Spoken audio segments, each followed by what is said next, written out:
प्रिय बंधुगण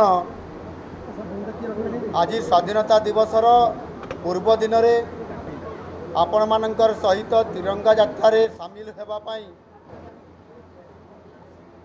एवं यह हूँ मो पाई गोटे गर्व और गौरवर विषय।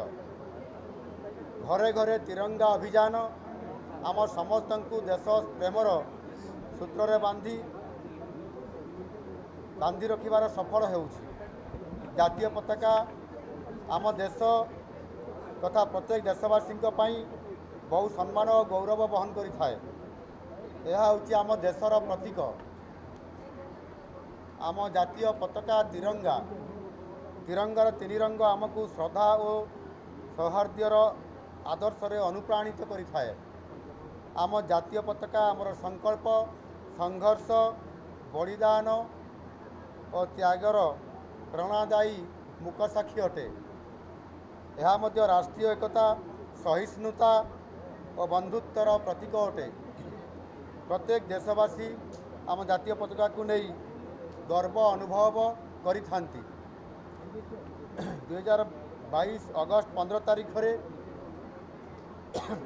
स्वाधीनतार 75तम पूर्ति पालन और आज़ादी का अमृत महोत्सवर अवसर रे भारत सरकार पक्षर आम जातीय पताकार सम्मानार्थे घरे घरे तिरंगा अभियान शुभारंभ करा जाइथिला। प्रतिवर्ष स्वाधीनता दिवस पालनर किछि दिन पूर्वर देशवासी मनरे जाति प्रेम को जागृत करने उद्देश्य रे घरे घरे तिरंगा अभियान आयोजित होइछि। आम यशस्वी प्रधानमंत्री नरेंद्र मोदी जी आह्वान रे देशर कोण अनुकूल रहुथबा प्रत्येक भारतीय यही अभियान रे सामिल होई घरे घरे आम जातीय पताका तिरंगा उड़ाई देश प्रेमर निदर्शन प्रतिफलन करिसंती। आजिर ऐतिह्य तिरंगा पदयात्रा आम समस्त को देश प्रेम रे बांधी रखा उद्बुद्ध करिछि। आमे समस्ते एकाठी हेले मिलिमिशि काम कले जीवन में सफलता हासिल करि पारिबा।